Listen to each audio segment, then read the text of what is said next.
Here is the sign for machine. Okay, we're going to be using both hands. The hand shapes are just loose, fingers spread apart, kind of like that.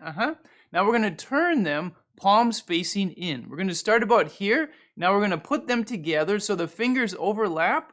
They kind of mesh together like the gears in a machine. Now we're just going to go down twice. So we mesh together and then go down twice.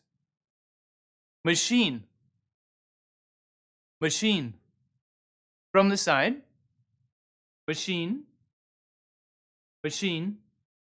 Other side. Machine. From the front again. Okay, starting from the rest position, sign with me. Let's do machine 3 times.